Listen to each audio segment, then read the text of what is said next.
अनमोल वचन अखिल भारतीय संत मत सत्संग के संस्थापक और गृहस्थ में आनंद योग के जनक परम संत महात्मा परम पूज्य श्री यशपाल जी महाराज अर्थात परम पूज्य भाई साहब जी द्वारा प्रतिपादित इन अनमोल वचनों का पालन करना अति आवश्यक है। ये वचन हमारी गृहस्थ आध्यात्मिक साधना के लिए मूलभूत सिद्धांत हैं, जो इस प्रकार हैं। हम दुनिया की हर चीज की कीमत आंकते हैं, अपने मानव जीवन की कीमत भी जाने व परमात्मा की प्राप्ति हेतु साधना करें। मनुष्य योनि एक उपहार है, इसीलिए परमात्मा को धन्यवाद देते हुए आधा घंटा प्रातःकाल, आधा घंटा सायंकाल पूजा अवश्य करें। सत्संग, सतनाम व सद्गुरु को प्राथमिकता देते हुए इसी के आधार पर ध्यान योगाभ्यास अवश्य करें व गृहस्थ के कार्यों को परमात्मा का कार्य समझकर उसी की याद में संपन्न करें। हर समय ये ध्यान रहे कि गुरु कृपा द्वारा परमात्मा की पवित्र सत्ता का हमारी आत्मा में वास है, अतः मन में निरंतर अपने इष्ट देव का जाप करें। मान सम्मान की इच्छा न करें व अपमान से दुखी न हो। परमात्मा के अतिरिक्त किसी और का भय न करें। दूसरों की बुराई न करें, न सुने, सत्य व मधुर बोलें, अश्लील शब्द मुंह से ना निकालें, सभी से नम्रतापूर्ण व सुंदर व्यवहार करें। धर्म पत्नी के अतिरिक्त अपने से बड़ी से माता जैसा, बराबर की से बहन जैसा व छोटी से पुत्री जैसा व्यवहार करें। सांसारिक जीवन यापन की आवश्यकताएं अंतहीन है, इसलिए अधिक से अधिक समय सत्संग में व धन परोपकार में खर्च करें। याद रखें, न स्त्री माया है, न धन दौलत, न ही परिवार। माया वह है जो हृदय को परमात्मा से दूर हटा दे। अतः निरंतर सत्संग और सद्गुरु की शरण में रहने का प्रयास करें। भोजन अपने इष्ट को अर्पण कर प्रसाद रूप में परमात्मा की याद में करें। रात्रि में सोने से पहले अच्छे बुरे कार्यों का आत्मनिरीक्षण कर उसका समुचित पश्चाताप करते हुए ध्यान करें व प्रभु की गहरी याद में ही विश्राम करें। परमात्मा तू ही है, तेरी इच्छा पूर्ण हो।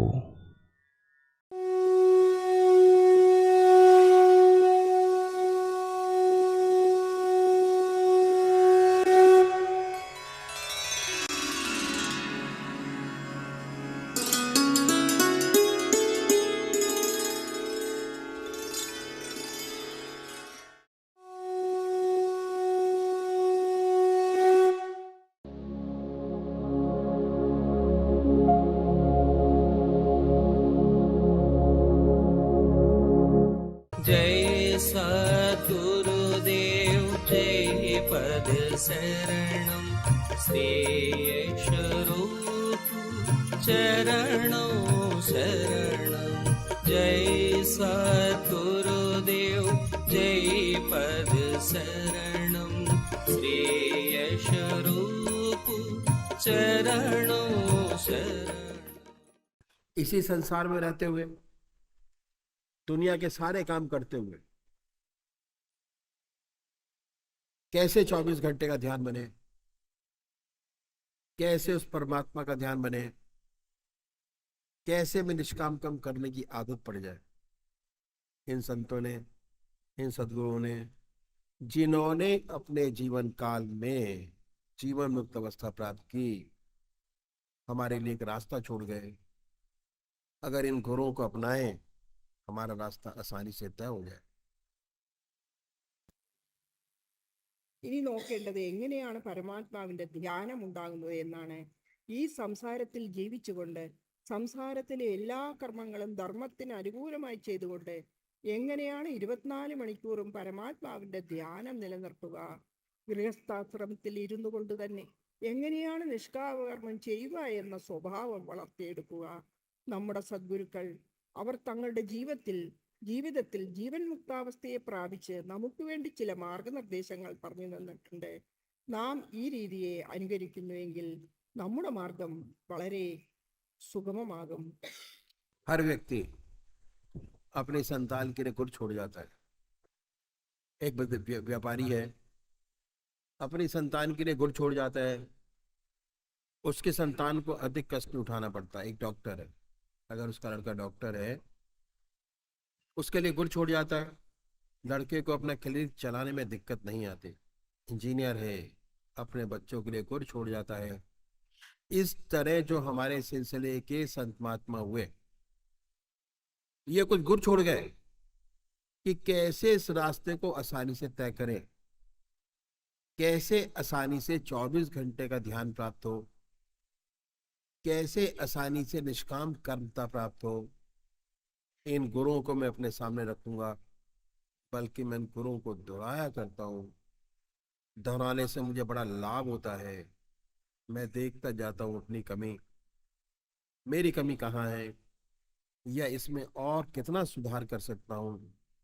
यदि आपको ये बातें अच्छी लगें, आप अपने जीवन में ढालें, अपनाएंगे, तो इसका आपको विशेष लाभ होगा। എല്ലാ വ്യക്തികളും തൻ്റെ സന്താനങ്ങൾക്കായി ചില മാർഗനിർദ്ദേശങ്ങൾ കൊടുക്കാറുണ്ട്. ഒരു വ്യാപാരി അവൻ്റെ സന്താനങ്ങൾക്ക് വ്യാപാരത്തിൽ വിജയിക്കുവാനുള്ള രഹസ്യങ്ങൾ പറഞ്ഞു കൊടുക്കുന്നു. അതുകൊണ്ട് വലിയ വിഷമം അവർക്കുണ്ടാകുന്നില്ല. ഒരു ഡോക്ടറാണെങ്കിൽ തൻ്റെ ഡോക്ടറായ മകനെ ക്ലിനിക്ക് തുടങ്ങുവാൻ വേണ്ട മാർഗനിർദ്ദേശങ്ങൾ കൊടുക്കുന്നു. അപ്പോൾ വിഷമം കൂടാതെ വിജയകരമാവണ്ണം മകന് അത് തുടങ്ങാൻ സാധിക്കുന്നു. അതുപോലെ നമ്മുടെ മാർഗത്തിലെ സന്ത് മഹാത്മാക്കൾ നമുക്ക് വേണ്ടി ചില മാർഗനിർദ്ദേശങ്ങൾ തന്നിട്ടുണ്ട്. എങ്ങനെയാണ് ഈ മാർഗത്തെ അവലംബിക്കേണ്ടത്, എങ്ങനെ എളുപ്പത്തിൽ 24 മണിക്കൂർ ധ്യാനം നേടാം, എങ്ങനെ നിഷ്കാമകർമ്മത്തെ പ്രാപിക്കാമെന്ന് ഇത് ഞാൻ നിങ്ങളുടെ മുന്നിൽ വയ്ക്കാം.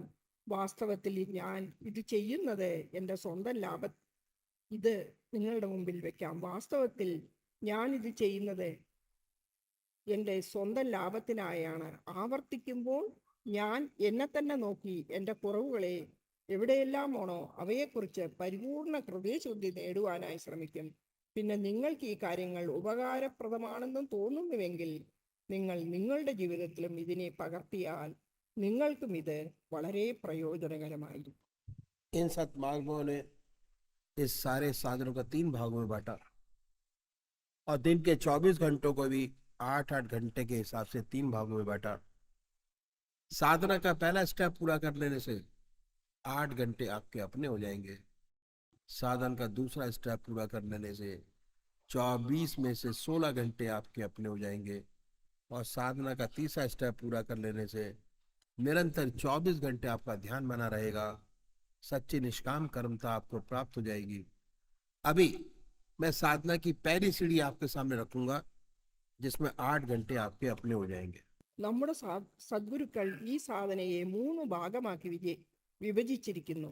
അതുപോലെ ഒരു ദിവസത്തെ 24 മണിക്കൂറിനെയും 8 മണിക്കൂറിൻ്റെ 3 ഭാഗമായി വിഭജിച്ചിരിക്കുന്നു. സാധനയുടെ ആദ്യപടി മുഴുമിപ്പിക്കുമ്പോൾ ദിവസത്തിലെ 24 മണിക്കൂറിൽ 8 മണിക്കൂർ ഈശ്വര സ്മരണയിലാകും. സാധനയുടെ രണ്ടാമത്തെ പടി മുഴുമിപ്പിക്കുമ്പോൾ 24 മണിക്കൂറിൽ 16 മണിക്കൂർ ഈശ്വര സ്മരണ നിലനിർത്തുവാൻ കഴിയുന്നു. സാധനയുടെ മൂന്നാമത്തെ പടി പൂർത്തിയാകുമ്പോൾ ദിവസത്തിലെ 24 മണിക്കൂറും നിരന്തരമായ ഈശ്വരധ്യാനം ഉണ്ടായിക്കൊണ്ടിരിക്കുന്നു. അതുപോലെ ശരിയായ നിഷ്കാമ കർമ്മത്തെയും പ്രാപിക്കാം.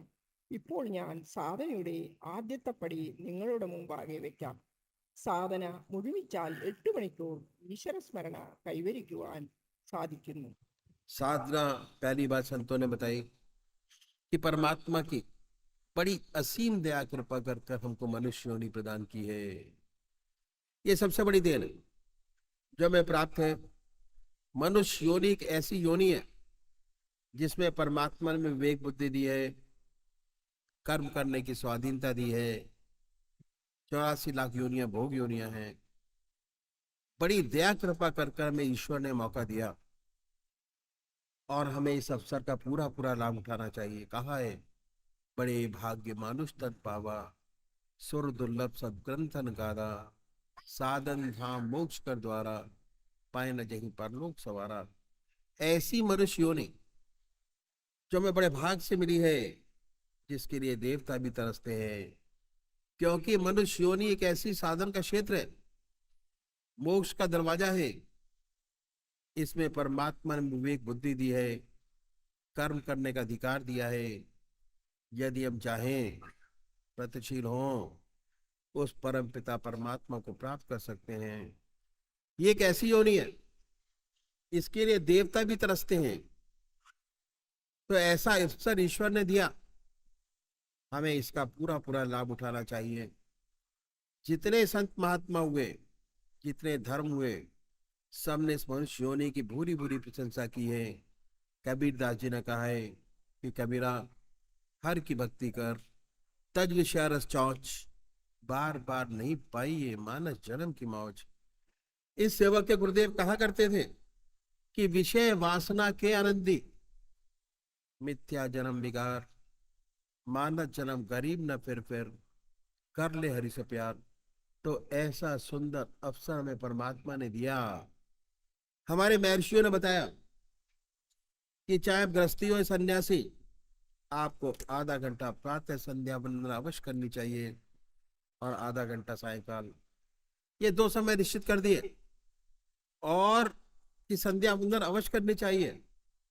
हमारे देश में 99% लोग ऐसे हैं जो परमात्मा को मानते हैं और अपने किसी न किसी ढंग से परमात्मा की आराधना, पूजा, स्तुति करते हैं।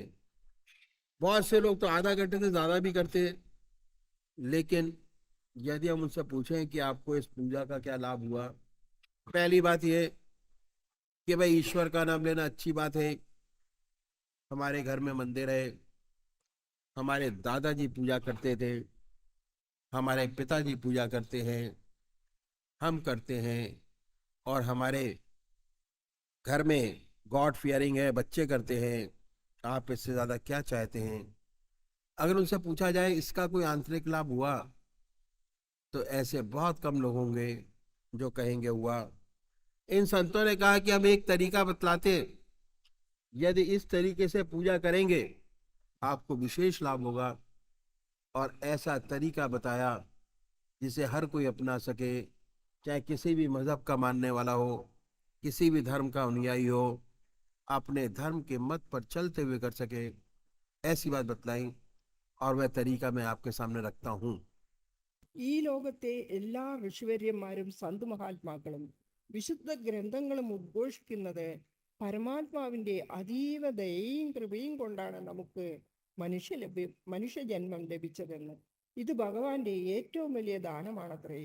മനുഷ്യജന്മം അത്തരത്തിലുള്ളൊരു ജന്മമാണ്. അതിൽ പരമാത്മാവ് നമുക്ക് വിവേക ബുദ്ധിയും കർമ്മം ചെയ്യാനുള്ള സ്വാതന്ത്ര്യവും തന്നിട്ടുണ്ട്. ബാക്കിയുള്ള 84 ലക്ഷം ജീവികളും ഭോഗജീവികളാണ്. അങ്ങനെ ഭഗവാന്റെ അതീവ കൃപയാൽ നമുക്ക് ഇത്തരമൊരു അവസരം കൈവന്നിരിക്കുകയാണ്. ഈ അവസരത്തെ നാം ശരിയായും വിനിയോഗിക്കേണ്ടതാണ്. ബഡേ ഭാഗ് മാനുഷതനു പാവ, സുറുദർലഭ സദ്ഗ്രന്ഥനികാവ, സാവനദാമു മോക്ഷകരദ്വാര, പായിന ജേഹി പരലോക സവാര. ഈ മനുഷ്യജന്മം വളരെ ഭാഗ്യം കൊണ്ടുമാണ് ലഭിച്ചിരിക്കുന്നത്. എല്ലാ ഗ്രന്ഥങ്ങളും പറയുന്നത് ഈ ശരീരം ദേവതകൾക്ക് പോലും ദുർലഭമത്രേ. ഈ മനുഷ്യജന്മമാണ് സാവനയുടെ ക്ഷേത്രവും മോക്ഷത്തിന്റെ കവാടവും. ഇത് കിട്ടിയിട്ടും പരലോകത്തെപ്പറ്റി ചിന്തിക്കാത്തവർ നിർഭാഗ്യവാനാണ്. പരമാത്മാവ് ഈ മനുഷ്യ ശരീരത്തിലാണ് വിവേക ബുദ്ധിയും കർമ്മം ചെയ്തതിനുള്ള സ്വാതന്ത്ര്യവും തന്നിരിക്കുന്നത്. നമുക്ക് ഇച്ഛയുണ്ടെങ്കിൽ, നാം പ്രയത്നശീലരാണെങ്കിൽ ആ പരംപിത പരമാത്മാവിനെ പ്രാപിക്കാം. ഇത് അത്തരത്തിലുള്ള ജന്മമാണ്. അതുകൊണ്ടാണ് ദേവതകൾ കൂടെ ഈ മനുഷ്യജന്മത്തെ ആഗ്രഹിക്കുന്നത്. ഇങ്ങനെയൊരു അവസരം ഈശ്വരൻ നമുക്ക് തന്നിരിക്കുകയാണ്. നമ്മൾ ഇതിന്റെ പൂർണ്ണ പ്രയോജനം കൈവരിക്കേണ്ടതാണ്. എത്രയെല്ലാം സദ്മഹാത്മാക്കൾ ഉണ്ടായിട്ടുണ്ടോ, എത്രയെല്ലാം മതങ്ങൾ ഉണ്ടായിട്ടുണ്ടോ അവരെല്ലാവരും ഈ മനുഷ്യജന്മത്തെ പ്രശംസിച്ചിട്ടുണ്ട്. കബീർ ദാസ് ജി പറയുകയാണ്, കബീര ഹരി की भक्ति कर तज विषया रस चोम बार बार नहीं पाइये മാനുഷ്യജൻ की मौज. കബീർ ദാസ് ജി തന്നോട് തന്നെ പറയുന്നു, ഹരിഭക്തി ഉണ്ടാക്കൂ, വിഷയരസത്തെ ത്യജിക്കൂ, ഈ മനുഷ്യജന്മം വീണ്ടും വീണ്ടും കിട്ടാവുന്നതല്ല. സദ്ഗുരു മഹാരാജ് പറയുന്നു, വിഷയവാസനാക്കി ആനന്ദി മിഥ്യാ ജന്മ വികാ മാനുഷ ജന്മ ഗരീബിന ഫിർ കർലേ ഹരി സോപ്യ. പൂജ്യ സദ്ഗുരുദേവ് ജി ബ്രിജുമോഹൻലാൽ ജി മഹാരാജ് പറയുകയാണ്, വിഷയവാസനയുടെ ആനന്ദം വെറും മിഥ്യയാണെന്ന് മനസ്സിലാക്കുക. മനുഷ്യജന്മം പിന്നീട് കിട്ടുകയില്ല. അതുകൊണ്ടാണ് ഈ ജന്മത്തിൽ തന്നെ ഈശ്വരനോടുള്ള പ്രേമത്തെ വർദ്ധിപ്പിക്കുക. അത്തരത്തിലുള്ള സുന്ദരമായ അവസരം പരമാത്മാവ് നമുക്ക് തന്നിരിക്കുന്നു. നമ്മുടെ മഹർഷിമാർ നമ്മളോട് പറഞ്ഞിട്ടുണ്ട്, നാം ഗൃഹസ്ഥനോ സന്യാസിയെയോ ആരായാലും അരമണിക്കൂർ രാവിലെയും അരമണിക്കൂർ വൈകുന്നേരവും സന്ധ്യാവന്ദനം ചെയ്യേണ്ടത് അത്യാവശ്യമാണ് എന്ന്. ഈ 2 സമയവും സന്ധ്യാവന്ദനത്തിനാണെന്ന് നിശ്ചയിച്ചുറപ്പിക്കുക. നമ്മുടെ രാജ്യത്തിൽ 99% ആൾക്കാരും ഈശ്വര വിശ്വാസികളും ഏതെങ്കിലും തരത്തിൽ ഈശ്വര പൂജ ചെയ്യുന്നവരുമാണ്. പല ആൾക്കാരും അരമണിക്കൂർ കൂടുതൽ പൂജ ചെയ്യുന്നുമുണ്ട്. പക്ഷേ നാം ഇവരോട് ഇതുകൊണ്ട് എന്ത് പ്രയോജനമാണ് ഉണ്ടായത് എന്ന് ചോദിച്ചാൽ അവർ 3-4 കാര്യങ്ങൾ പറയും. ഒന്നാമത്, ഈശ്വരനാമം ജപിക്കുന്നത് നല്ലതാണല്ലോ, ഞങ്ങളുടെ വീട്ടിൽ പൂജാഗ്രഹമുണ്ട്, ഞങ്ങളുടെ മുത്തച്ഛൻ പൂജ ചെയ്യാറുണ്ട്, അച്ഛനും ചെയ്യുന്നു, ഞങ്ങളും ചെയ്യുന്നു, നമ്മെ കണ്ട് നമ്മുടെ കുട്ടികളും ചെയ്യുന്നുണ്ട്, ഞങ്ങൾ ഈശ്വരനെ ഭയപ്പെടുന്നവരുമാണ്. ഇതിൽ കൂടുതൽ എന്താണ് ഇച്ഛിക്കേണ്ടത്? ഇവർക്ക് ആധ്യാത്മികമായി എന്തെങ്കിലും ലാഭം ഉണ്ടായിട്ടുണ്ടോ എന്ന് ചോദിക്കുമ്പോൾ വളരെ കുറച്ച് ആൾക്കാർ മാത്രമേ പറയുകയുള്ളൂ കുറച്ച് ലാഭമുണ്ടായി എന്ന്. നമ്മുടെ ഗുരുവര്യന്മാർ നമുക്ക് ശരിയായ പൂജ ചെയ്യേണ്ട മാർഗം പറഞ്ഞു തന്നിട്ടുണ്ട്. നാം ഈ വിധത്തിൽ പൂജ ചെയ്യുന്നുവെങ്കിൽ നമുക്ക് പ്രത്യേക ആധ്യാത്മിക ലാഭമുണ്ടാകും. അവർ പറഞ്ഞ രീതി സർവർക്കും സ്വീകാര്യമായതാണ്. അവർ ഏത് തരക്കാരോ ഏത് മതക്കാരോ ഏത് ധർമ്മത്തെ അനുസരിക്കുന്നവരോ ആയിക്കൊള്ളട്ടെ, തൻ്റെ ധർമ്മത്തിന് അനുകൂലമായി ജീവിച്ചുകൊണ്ട് ചെയ്യാവുന്നതാണ് ഈ രീതി. ഇത് ഞാൻ നിങ്ങളുടെ മുമ്പിൽ വെക്കാം. संसार में हर मजहब में 2 तरीके के व्यक्ति हैं, एक साकार पुजारी है, दूसरे निराकार। बहुत पुराने जमाने से चले आ रहे हैं, इनमें कोई नई बात नहीं। आपस में झगड़े भी होते हैं, वाद विवाद भी चलते हैं, लेकिन सब होते हुए आज तक दोनों कायम।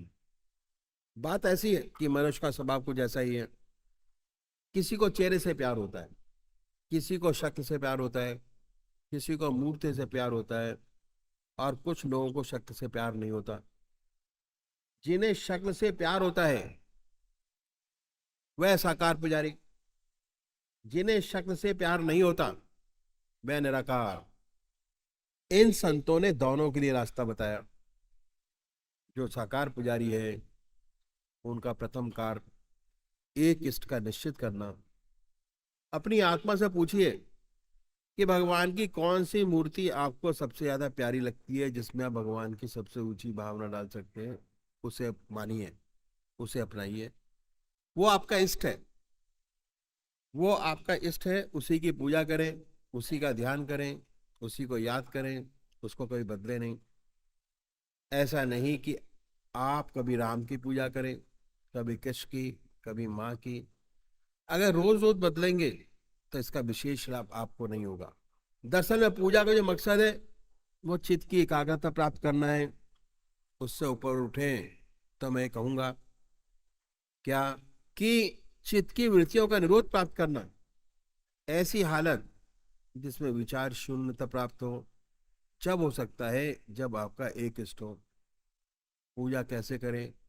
कुशा या कंबल का आसन हो, धूप दीप जलाएं, साफ सुथरी चादर बिछी हो, रात्रि के वक्त बदल कर बैठे। स्नान नहीं कर सकते, कोई बात नहीं, मुंह हाथ धोकर सुख आसन से बैठे। कल्पना करें कि आपका इष्ट सह शरीर आपके सामने विद्यमान है। कोई भक्ति भरा भजन गाइए तो क्या होगा? आपके वैरमुखी विचारों की दुनिया से मन हटकर ईश्वर की तरफ लग जाएगा। इसके बाद जब आप ध्यान करेंगे तो ध्यान बनेगा। पहले बाहर देखिए, जब बाहर ध्यान बन जाए उस पवित्र मूर्ति को अपने हृदय में उतारिए, बैठाइए इतने प्यार से कि ना कोई दूसरा विचार रह जाए, ना ख्याल। हमारी आत्मा हमारे मन को देखती रहती है, बताती रहती है कि हम क्या सोच रहे हैं। जब मन हट जाए फिर प्यार से इस मूर्ति पर जमाए, फिर ना कोई विचार रहेगा ना ख्याल। जब चेतन अवस्था में लौटेंगे, उसी के ध्यान में लौटेंगे, और उस समय आपको बड़ी सुंदर अनुभूति होगी कि आपका मस्तिष्क अनुपम आनंद से भर गया, बड़ी शांति मिली, मन हल्का हो गया। ये पूजा का तरीका जो इन संत महात्मा ने बताया साकार पुजारियों के लिए। यदि ऐसे पूजा करेंगे विशेष लाभ होगा, चित्त की एकाग्रता प्राप्त होगी, सुषुप्ति की अवस्था प्राप्त होगी, और धीरे धीरे सुषुप्ति से सहज समाधि में प्रवेश कर जाएंगे। ലോകത്തിലെ എല്ലാ മതങ്ങളിലും രണ്ട് തരത്തിൽ പൂജ ചെയ്യുന്നവരുണ്ട്. ഒന്ന് സാകാര പൂജ ചെയ്യുന്നവർ, രണ്ട് നിരാകാര പൂജ ചെയ്യുന്നവർ. ഇത് വളരെ പുരാതന കാലം മുതൽക്ക് തന്നെ നടന്നു വരുന്നതാണ്, പുതിയ കാര്യമല്ല. ഇവർ തമ്മിൽ ചിലപ്പോൾ വഴക്കും വാദവിവാദവും ഉണ്ടാകാറുണ്ട്. ഇതെല്ലാം ഉണ്ടായിട്ടും ചിലർക്ക് രൂപത്തിൽ പ്രേമം തോന്നുന്നു, അതായത് മൂർത്തിയിൽ. മറ്റു ചിലർക്ക് രൂപത്തിലോ മൂർത്തിയിലോ പ്രേമം തോന്നുന്നില്ല. ആർക്ക് രൂപത്തോട് പ്രേമം തോന്നുന്നുവോ അവരെ സാകാര പൂജാരികളെന്നും, ആർക്ക് രൂപത്തിൽ പ്രേമം ഉണ്ടാകുന്നില്ലയോ അവരെ നിരാകാര പൂജാരികളെന്നും പറയുന്നു. നമ്മുടെ സദ്ഗുരുക്കൾ മേൽപ്പറഞ്ഞ രണ്ടു കൂട്ടർക്കും വഴി പറഞ്ഞു തന്നിട്ടുണ്ട്. സാകാര പൂജാരികളുടെ പ്രധാനമായ കർത്തവ്യം എന്തെന്നാൽ ആദ്യമായി ഒരു ഇഷ്ടദേവനെ നിശ്ചയിക്കുക എന്നതാണ്. ഇതിന് തന്റെ ആത്മാവിനോട് തന്നെ ചോദിക്കുക, ഭഗവാന്റെ ഏത് മൂർത്തിയാണ് തനിക്ക് ഏറ്റവും ഇഷ്ടമായതും അതിൽ ഭഗവാന്റെ ഏറ്റവും ഉയർന്ന ഭാവന ഉൾക്കൊള്ളാൻ പറ്റുന്നതുമായെന്ന് മനസ്സിലാക്കി അതിനെ സ്വീകരിക്കുക. ആ മൂർത്തിയെ തൻ്റെ ഇഷ്ടദേവനായി വരിക്കുക, അതിനെ പൂജിക്കുക, അതിനെ ധ്യാനിക്കുക, അതിനെ സ്മരിക്കുക, അതിനെ പിന്നെ ഒരിക്കലും മാറ്റരുത്.